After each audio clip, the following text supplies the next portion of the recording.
It's time for Tiger Talk on the Tiger Sports Network. Tiger Talk, live from the Golden Q in Hayes. The Golden Q, dining, billiards, and a whole lot more. 2 blocks east of campus. The Golden Q. If the game is on, we're open. Tiger Talk is also brought to you by these premier Tiger sponsors.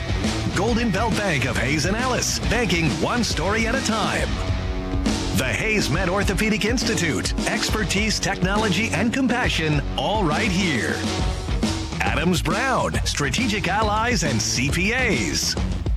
BTI, your John Deere dealer in Buckland, Great Bend, Greensburg, Hoxie, Ness City, and Pratt. BTI, our family in partnership with your family. The Taco Shop, dine in, carry out, or delivery. You've never had it so good. G&L Tire and Automotive, complete automotive service and repair, and tires for all driving needs.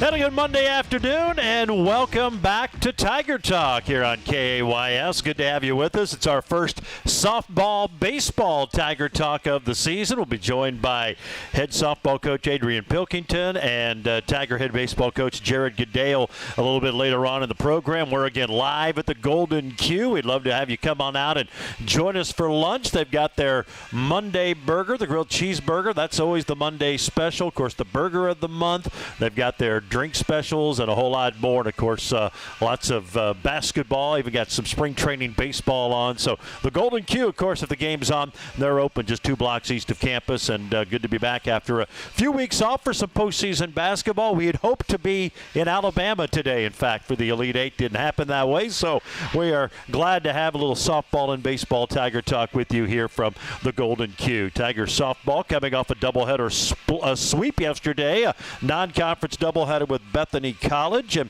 with that, we bring in the head coach Adrian Pilkington and a young team, and we'll get into your squad. A lot of new faces on the team, but playing some pretty good softball right now. Had the split with Oklahoma Baptist, who's having a solid season. Then the 2 wins yesterday. Your thoughts on your season up to this point and how you guys played yesterday? Yeah, I mean, I feel like we're having, we've had a little bit of ups and downs just with the youth and these kids getting used to the level of play and the pace of play. That's usually the biggest jump from, high school or junior college to Division II. But I feel like overall they've competed well. We've been in pretty much every game.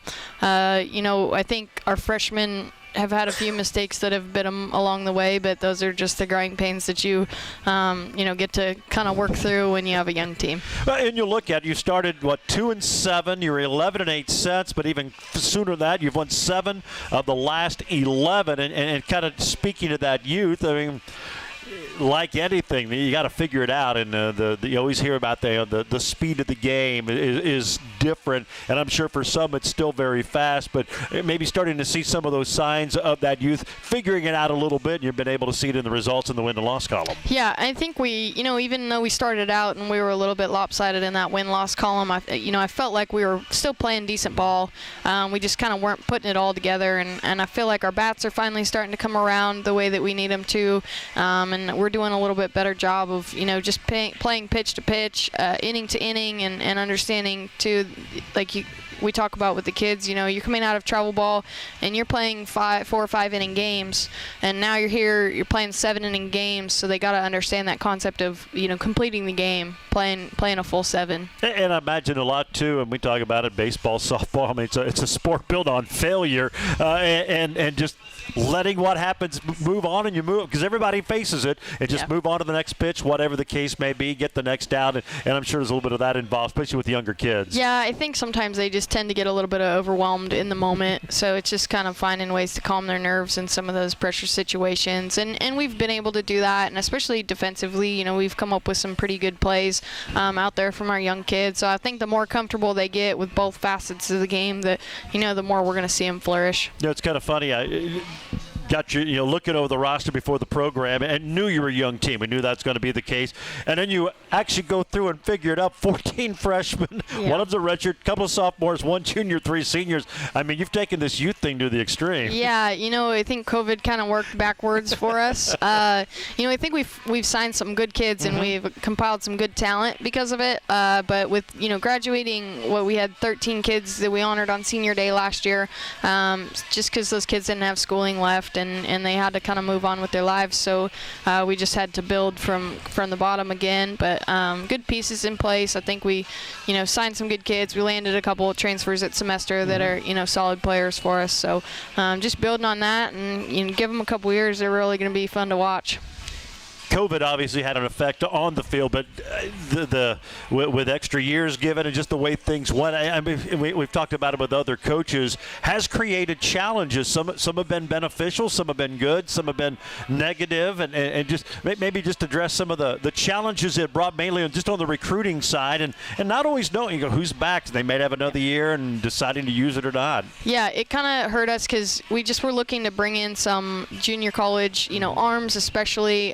Some of those kids, so we kind of had them on the line. We had some flights booked to get them out here on visits, and then COVID hits, university shuts down. You can't get kids out here to visit, and then they're deciding, well, do I try to move on to a school that I haven't even seen or I can't go see, or do I go back to my school for one more year and then just kind of reopen up the process? And that's kind of what you saw from a lot of them, is that they were uncomfortable with that thought of not really knowing what they were getting into. They felt a lot better, comfort zone. I'm going to go back here, I'm going to get one more year, and then I'll figure it back out. So that's kind of why it catered to us going towards the freshman class and trying to sign those kids who were still out there, quality talent.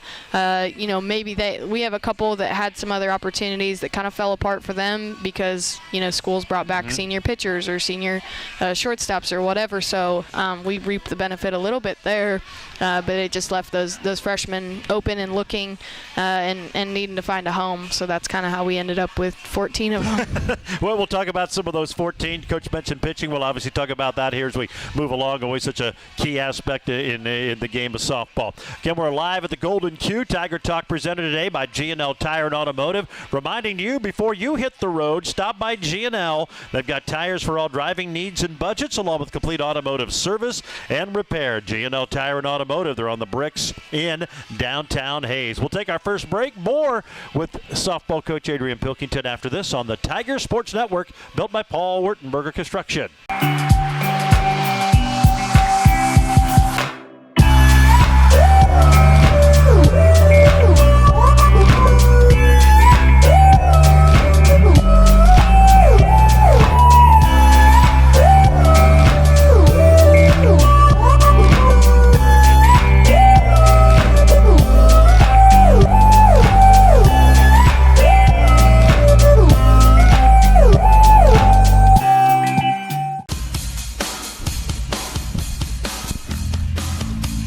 And welcome back to Tiger Talk. We're live at the Golden Q, just 2 blocks east of campus. If the game's on, they're open. Tiger Talk also brought to you today by BTI, your John Deere dealer. Locations in Buckland, Great Bend, Greensburg, Hoxie, Ness City, and Pratt. BTI, our family, in partnership with your family. It's our first, spring Tiger Talk, talking some softball with Adrian Pilkington. Baseball coach Jared Goodale joins us here in just a little bit as they're our first spring program, but they're well into their seasons. Tiger softball now 13-15 after the sweep of Bethany yesterday, and it was a good outing. NAIA foe, but your team took care of business, got some solid pitching, got some timely hitting. I mean, you've had a pretty rigorous schedule, 24 straight or something on the road to start, so it's nice to get a few of those in there. It was a good day for everybody. Yeah, it's kind of one of the only ways you can get a home set out here is just finding somebody close, and they were willing to play. So I think it was good as it tune up for us, and especially on spring break, you want them you want to keep them around, you want to keep them busy, and don't give them a full week off. So it was just a good filler for us, and a pretty good day. Yeah, and Sarah Breckbill, who finished it strong a year ago, and she's had a really solid career, a 2-run homer in the bottom of the first in that first game. She's now got 6 home runs, but always nice to get that power off the bat to get you the lead. And that's an area, and I don't know if this team's going to be a great home run hitting team, but that's been an area I know you've been trying to improve on with this squad. Yeah, it's definitely not, we don't come by them all that often, so it's nice to get that in there, especially, and that was a 2-strike pitch, so for her to convert with 2 strikes and come up with a big hit, that was nice for us to kind of solidify that early lead. Let's talk about your pitching. That's obviously in baseball, softball, such an integral part of the game, and you look at your rotation and your pitchers. I mean, there are a lot of new names, new faces to the program. They're young, but by and large seem to be figuring it out. You got a pretty good day from Bailey Carlson yesterday. She seems to be the one who's really emerged and has pitched well here out of the gate. Yeah, she has done a really good job of going in for us. She's a tough kid, just hard-nosed, and she's also not afraid to go in relief scenarios. So she's been a big part of our staff as we've moved forward over the last handful of games, and she's done a really nice job for us. You've had 4 that have thrown for you. Savannah Egger's got an ERA just over 3. A couple of them a little bit higher, but maybe just talk overview of the pitching staff and what's your thoughts of how they've gone so far here in this early portion of the year. Yeah, I think it's what you expect from young kids. We've had a few ebbs and flows where we'll throw a really good game, give up 1 or 2, and then we'll kind of give up a few hits. And they've had some stiff competition early on, especially those first few weeks out where they didn't get much chance to get their feet wet. They got thrown into some pretty salty hitters right away, but we've been kind of pitching by committee quite a bit. There are a lot of different looks. We got a hard thrower, we got a spinner, we got a heavy drop baller, we got a lefty. So a lot of different facets on the mound, and we're just trying to kind of play matchups and put kids out there that we feel like can be successful versus whoever our opponent is. And I feel like they've all done a pretty darn good job for us. Yeah, we've talked about the youth. What is the biggest challenge for a young pitcher adjusting to the collegiate game? I think that they just don't necessarily understand and kind of come in with expectations of being able to maybe throw a little bit more dominantly than they end up doing when they come in here. So I think it's just them understanding that you're going to give up hits. It's about minimizing. It's about making good pitches. You also have to understand setups a little bit better. They're not throwing for setups very often coming out of travel ball or high school ball. So that's something that's been definitely a teaching source for us, that we've had to, hey, this is how this works. This is what we're trying to accomplish here. We need, believable balls off the plate. We need to place that here. We need to place this here. Just get to go up there and hammer the zone and hope for outs. You got to work for them. Learning to pitch. I mean, because you see, I mean, obviously when they're going through high school and travel ball, they're one of the best, and they can just reel back, throw that fastball, and get by. And you can't do that at this level. You have to learn to pitch, change speeds, and location, I'd imagine, is as big as anything. Precisely. Yes, you're exactly right. You can't be a thrower. You got to go out there and have a mind of your own and be able to set up and to pitch. I'm guessing you had to learn that at one point. Yeah. I was a little bit more stubborn than these girls are. Lucky for me. But how much does that experience from you having to experience that yourself pay off when you're trying to pass that on to this young team? It helps a lot, with the kids especially, the pitchers, because all you have to say is, hey, I've been there. I know how this works, and I know what you're going through, and I'm here to help this transition and make this learning process easier for you than it was for me. And I was stubborn. I didn't listen as well. Yeah, so that's right. To learn from me. Hey, we're at the bottom of the hour. Let's quickly pause here. 10 seconds for station identification. You're listening to Tiger Talk on the Tiger Sports Network. With a combination of Kaiser Liquor and Fort Hays State Athletics, you're sure to be into something good. Kaiser Liquor and 14 KAYS Hayes. Back of the Golden Q, it's Tiger Talk here on this Monday. Good to have you with us as we talk some softball with Adrian Pilkington. You can chime in with a question. Go to FHSUathletics.com. That's the Fort Hays State Athletics website. And if you go to fans, you'll get a drop-down menu. There at the bottom, you'll see Ask the Coach for Tiger Talk. And if we use your question, you'll be in the drawing for a $25 gift card from the Golden Q. So chime in with your question. You can do it any time of the day during during the program, do it during the week, and we use your question, and we can use more than one. You'll certainly be in the running for the gift card here from the Golden Q. So a way to ask the coach a burning question that you've been always wondering about. We talked about the pitching a little bit. We mentioned Sarah Breckbill.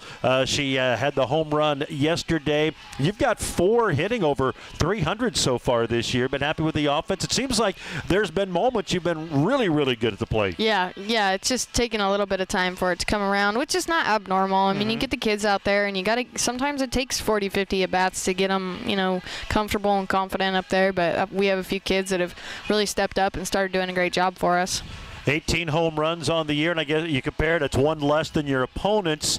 And it seems like you'll face some teams in the league. I mean, they've got some boppers up there. That's really never been your program, but it seems like you've got a few who have the occasional power that can maybe drive one out of the park. Yeah, we definitely do have a few in there, more than we have in the past. Just a little bit more pure swings and better barrel the ball contact. They're not afraid to put a hard swing on it, so that's definitely helped. We've also played on a few fields that have been smaller than our home field, so that of course works in your favor from time to time. Yeah, and I think that's softball fields like baseball, they're not universal, and you do play in one of a little bit bigger park than you most times you see. Yeah, a little bit bigger park. I mean, we are still 200 down the line, but with that 8-foot fence, I mean, you still got to get a hold of it to get it out. It's not hitting it over a 4 or 5 foot fence. So, and then we're 220 to center, and then 225 in the gaps. And you gotta scorch it. And yesterday, we probably had a couple more yesterday that would have gotten out if you don't have that wind. Well, it was not the most ideal. Yeah, it's funny how it seems to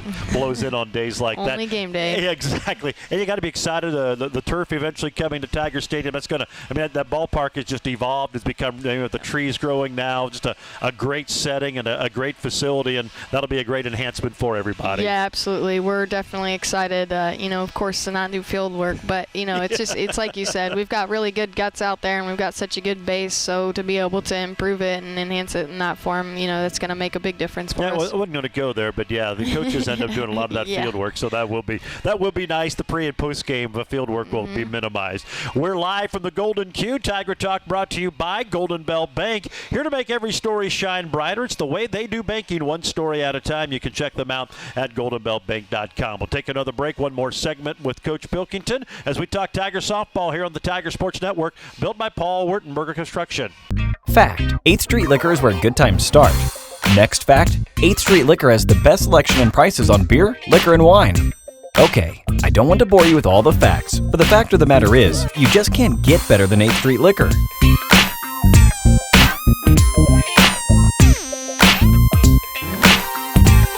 Yep, 8th Street Liquor, where good times start.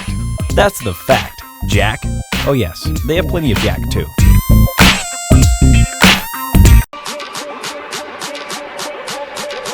Welcome back to Tiger Talk live at the Golden Q here on this Monday, talking some Tiger baseball and softball, our first spring edition of the program, and it's brought to you by the Hayes Orthopedic Institute. Expertise, technology, and compassion, all right here. That's Hayes Orthopedic. They're the official team physicians for Fort Hays State Athletics. Talking one final segment here with Coach Adrian Pilkington of the softball team. They'll be in Nebraska Kearney on Saturday. You look at the MIAA, UCO, maybe UNK a surprise. They're off to 4-0 starts. Rogers State's off to 2-0. Maybe an overview of the conference this year. Yeah, it'll be interesting. I know it's going to be kind of a battle, especially for that top. It's in any given day in our conference. You don't have any easy opponents coming out of it. So. And then you'll be on the road, as we said, going to Kearney Saturday, and that's now shaping up as a pretty large doubleheader here early in the conference race. Yeah, absolutely. Especially going down and we dropped that pair at Mo West, so every game is really important. It's one of those things that you can't look past anybody, because those are the ones that come back to bite you in the end. And I think this is a key stretch. You have your next 8 on the road, and then you'll come home for 12 of 14. If you can keep your head above water here in this next 8 games, you got a chance to really make some hay when you get back home. Yeah, we just got to go out and worry about playing our game, and we're starting to put things together. We're starting to do a lot better job of playing a full game and a complete capacity. So I think they're in a good spot to go in and compete. We kind of got a little out of rhythm there. We went to Northwest. We stayed the night. We didn't get to play. We had to go to Mo West. So I think just a consistency and a routine helps the kids, and that kind of got them a little bit out of it. So. Well, hopefully the weather will be nice and we get on a stretch of where you can get games in and maybe make a run. Coach, as always, we appreciate it. Good to have you on for the first program of the year. We'll hope you have a good week. Go get those Lopers, and we'll talk to you back here next Monday. Yes, sir. Thanks for having me. There you go, Adrian Pilkington, head coach of the Fort Hays State softball team. Again, they'll be in Kearney for Saturday's doubleheader. Next date on the road, but then after that stretch, 12 of 14 at home.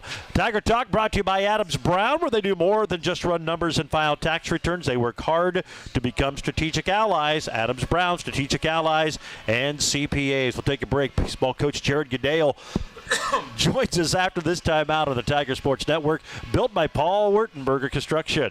Ready to discover something new? The next time you're in your car, tune your radio to 94.3 FM. It's here! It's Hayes' greatest hits. Love it! On 1400 KAYS and 94.3 FM.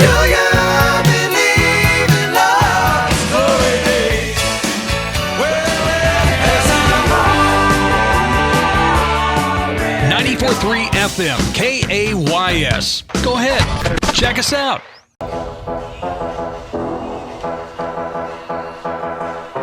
And welcome back to Tiger Talk, here live from the Golden Q, 2 blocks east of campus. If the game's on, they're open. They've got their daily drink and food specials, burger of the month, and a whole lot more here at the Golden Q. Stop on by. Of course, NCAA tournament basketball resuming on Thursday. They'll have all the games on for you to come out and watch here live from the Golden Q. Time now to shift gears, talk a little baseball. Head coach Jared Goodale joining us, and obviously it's been a rough go, and you look at it, you're 3-22 and going through the games, and I mean, baseball, it can be an unforgiving sport, and you look at some of the losses you've had, it's been one bad inning. Yeah. And one bad inning has changed everything, and obviously that's been an issue, and I'm sure you're trying to address it, but I don't think you guys, the season isn't as bad as that record may indicate, but that one bad inning has been too much to overcome in a lot of cases. Yeah, definitely. I think, the season hasn't gone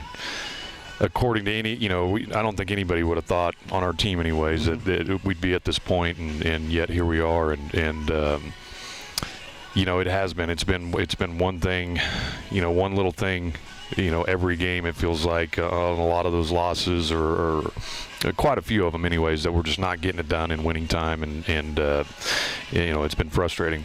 And I'm sure, and you've been a part of this game a long time, and you get in stretches like this, you see it, it's almost like you're looking for ways to lose or just waiting for, here it comes, and waiting for something to happen. And then it's tough to overcome until you can overcome it a few times. For sure. I think that's our biggest thing is just learning how to win, and sometimes you don't have to. Sometimes you just don't lose a game, in which we've done that too, and then some games you got to go win, and that's been our deal, I think, in quite a few games this year. Sometimes we've lost games, and sometimes games that we could win, we just didn't go win them.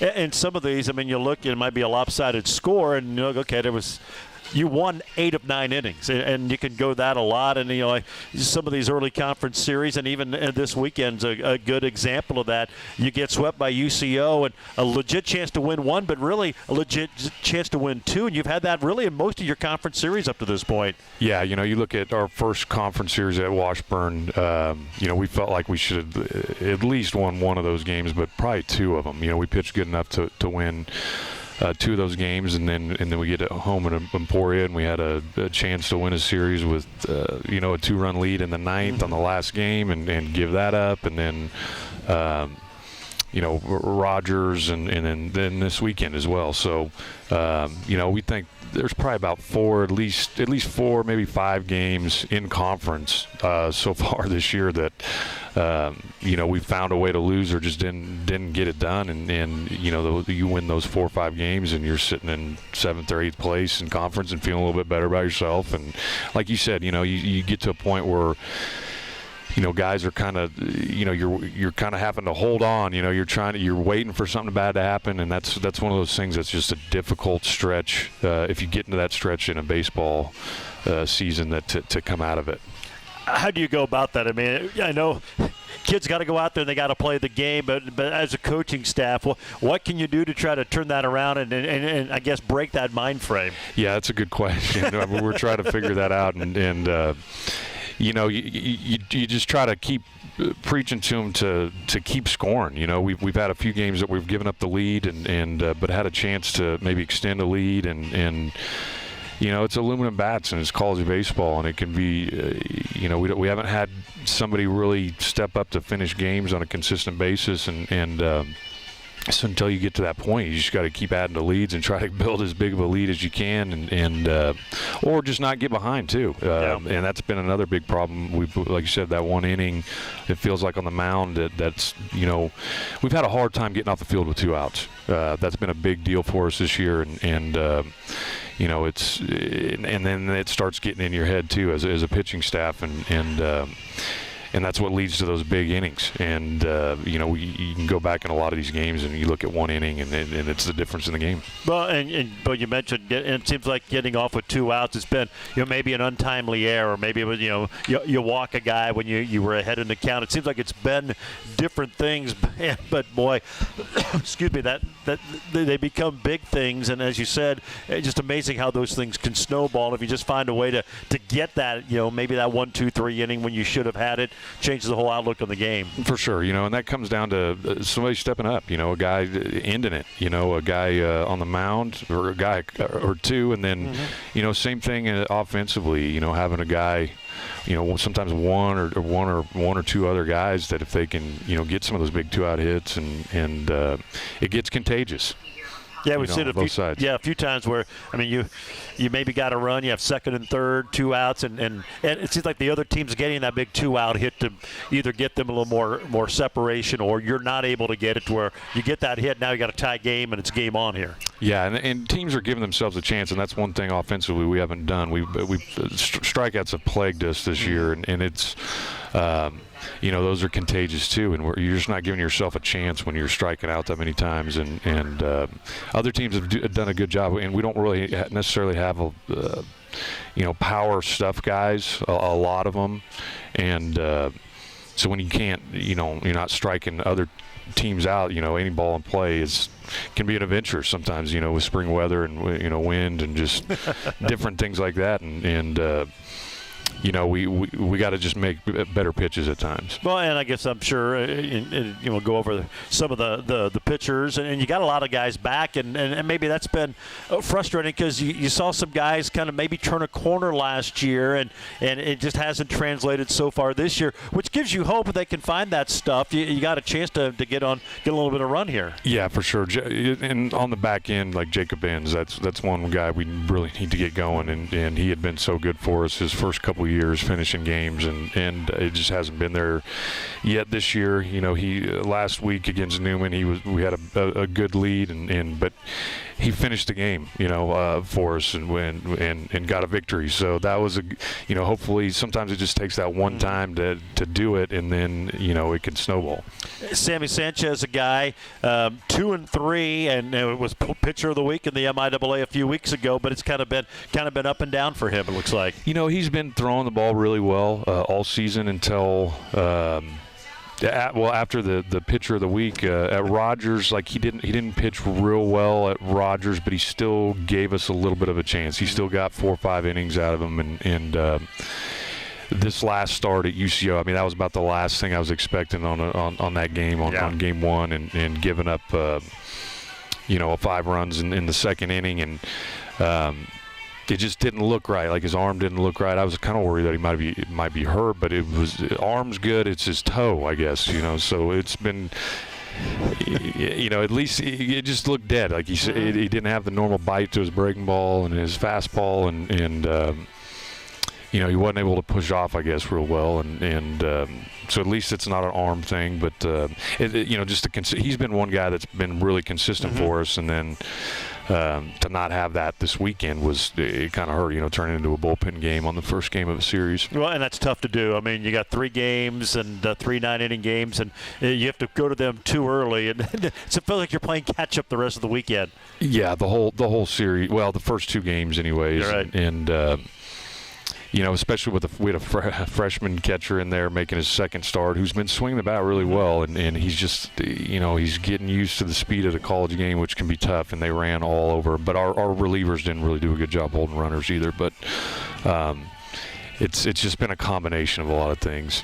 Talk about some of the other guys, Hunter Parker, Jake Campbell. They're obviously still looking for their first win. Some of the other arms out there for you, and just how they've gone up to this point. Yeah, those 2 guys. It's been a little disappointing with them, from a results standpoint this year, just because we've seen them really good before, and they not only the way they finished down the stretch last year, but in the summer ball. They both had some good success in the summer and then had a good fall, and we just haven't seen it out of them yet this year. It's like I said, it's been like 1 inning, 1 pitch, one little thing, and it's kind of snowballed on us. Well, the Tigers, talk a little bit more about the UCO series. The 4-day state still kind of getting to the midway point of the season. It'll be on the road at Pittsburgh State this weekend. We'll talk about that, take a look around the MIAA, take a look at some of the position guys, since this is our first spring program of the year, and chat about some of them. Grant Schmidt having a good season at the plate. We'll do that and more as we continue.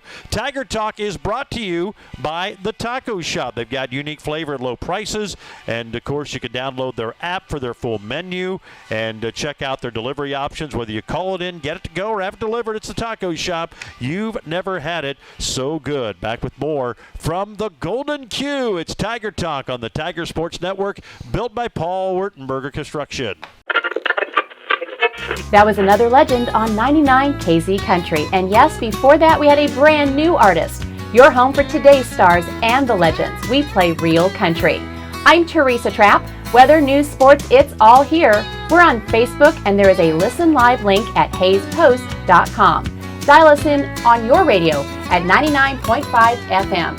KHAZ, Real Country. 99 KZ Country.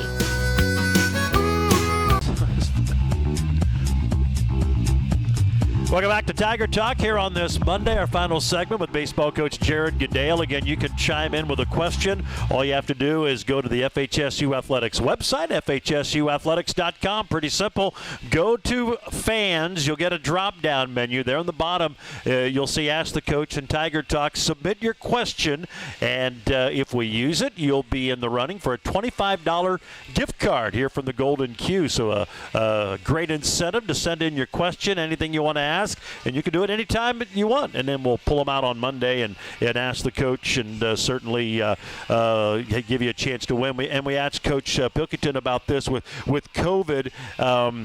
Obviously, hopefully, we've kind of moved through it and have no problems with the games. But just the recruiting, and you mentioned Jacob Enns. He was almost like a late signee for you, deciding to come back when you thought he wouldn't. And I guess that's probably one of the big challenges here early on for those who have the opportunity for the extra season. Who's going to use it, who's not going to use it, and then how that affects all of your recruiting and just everything else that goes with it. For sure, yeah. I mean, it's definitely different. It's kind of uncharted waters on how to go about it when this all happened. If you going into it this year, we felt we had a lot of older guys, and so we brought in a lot of true freshmen, and hoping to balance that out with the freshmen and the older guys, and for whatever reason, our older guys have kind of gotten off to a slower start this year, and you hope. Early on in the year, you kind of, you lean on those guys to kind of, so there's not as much pressure on the younger guys, and that didn't really happen for us this year, and it's like we're trying to play catch up. Well, hopefully they do figure it out, because obviously you're getting closer to the midway point, but a time to get on a little roll, and we've seen it go the other way, and all of a sudden that baseball looks like a softball, and you're hitting it a lot better. And you've got a couple of guys, and Grant Schmidt's been a bright spot, 7 home runs. He's driven in 31, leads you in both categories, 8 doubles, hitting 315. And you knew he had a chance to have a big year, and so far he's kind of done that for you. Yeah, especially for getting off to a slow start. I don't at the first series against Mines was rough, and then maybe the first game or two at Drury, but he finally had a good game at the second weekend of the year, and it was like the weight of the world is off of him, and he's been having a nice season. He really has, and Jenner K is another one that's done a good job for us and been pretty consistent for us and getting on base quite a bit, and for him being a freshman and not having played in a few years, so it's really good to see him play as well. Well, and a guy that you kind of build around. You see, and I know you know the family well, and then you had a pretty good idea what you were getting, and it's kind of translated. But he's a young guy who has a bright future, and hopefully one of these you can kind of build your team around a little bit. Yeah, for sure. He's a really good ball player and a really good competitor and can run and we were hoping to get him on the mound this year. I mean, he was one of the top pitchers in the country, when he went to Virginia Tech, but having labrum surgery and that's tough. It takes a while, and it's been over a couple years, and we're still. I think the goal is to get him on the mound next year, and his arm's getting better, but now he's having to learn how to be a college position player every day, and the wear and tear you get from that. Ed Scott, another guy, he's hitting just below 300 and knew he had a chance. It looks like maybe he's starting to get on track here a little bit. Yeah, he going into this weekend, he didn't have the greatest weekend this weekend, but and swung the bat okay. Didn't really have much to show for it. But yeah, he'd been swinging it pretty good, and he plays hard. He plays hard defensively and runs the bases really well and competes. Sometimes gets a little too amped up, and we got to back off it and learn how to handle those successes along with the failures. Well, and that baseball is such a unique sport. I mean, you have to have intensity and focus, but you got to do it relaxed. I mean, if you get too wired up and too amped up and too fired up, you don't perform well. It's such a unique sport in that regard. Yeah, it's a catch-22. It's reverse of what you think. In baseball, when things are harder, you need to try easier a lot of times, and the harder you try, the more you dig yourself into a hole. It seems like in a lot of the facets, pretty much all the facets of the game. I would ask you about Brady Kreitzer, a redshirt freshman. Obviously, a lot of folks know him from TMP. Didn't have a great weekend this weekend, and some of that goes to UCO. But boy, he had really been on a tear. Looked like he's maybe starting to figure some things out for you guys. Yeah, that's been really good to see. He, starting the year, we had him in the 2-hole, and I expected him to be a big part of the offense, and maybe I should have given him a lot more chances early on, but we were working guys in through the non-conference, and then we weren't swinging the bat all that well. We felt like we were like one or two guys away that could maybe give us a boost and make a big difference, and he's been that guy the last 2 or 3 weeks, and we need him in there because he can swing it, and he didn't have a lot to show for it this weekend too, but he hit some of our hardest balls all weekend. I thought he swung the bat really well, just didn't have many hits to show for it, but leading up to this weekend, he's given us a little boost offensively. I thought we've been swinging the bats better the last couple weeks, and he's been a big part of that. You mentioned the non-con. I think maybe that's turned out to be kind of maybe a bigger beast than you thought. I mean, Colorado School of Mines, you knew they were going to be pretty good. Drury's having a great start. Regis, who you played, probably better than expected. I mean, that non-conference schedule, as good as anyone around that's in the MIAA that anyone played. For sure, that's been a big part of it. And then you don't have a lot of success in the win column, and that's been a part of it. The confidence is such a big thing in baseball, and I wish we'd maybe had a little bit easier of a schedule, and when you get off to a start like that, and even some midweek games, but you hope it's a fine line. Sometimes playing a tough schedule early, if it's too tough and you're not winning, it can really be a hard thing to come out of when you get off to that bad of a start, and so yeah, that it hasn't been an easy go of it in the non-conference, and then especially trying to get guys in and having some young guys in. So yeah. But about About 30 seconds left here on the road. Pittsburgh State, the game's tomorrow, postponed because of weather. Figured that was going to happen, try to make them up. But big challenge at Pittsburgh State near the top of the conference. Bob Fernelli's team's always really good. Yeah, they're tough, and they'll be tough at home. And, it'll be a good challenge for us. And hopefully the guys come out after, this last weekend and show a little bit of fight. No doubt they will, and sometimes we said it just takes one game. Just one game, things go right, and you can get on a roll, and hopefully that'll find its way this weekend. Yes, sir. Coach, we appreciate it. Have a good week of practice. Good luck in Pittsburgh, and we'll talk to you again next Monday. Thanks, Gerard. There you go. It's Jared Goodale, head baseball coach of the Fort Hays State Tigers. Again, they're on the road at Pittsburgh State this weekend. Softball also on the road at Nebraska Kearney. That's going to wrap up Tiger Talk for today. It's brought to you by Golden Belt Bank of Hayes and Ellis, the Hayes Orthopedic Institute, Adams Brown, BTI, the Taco Shop, and G&L Tire and Automotive.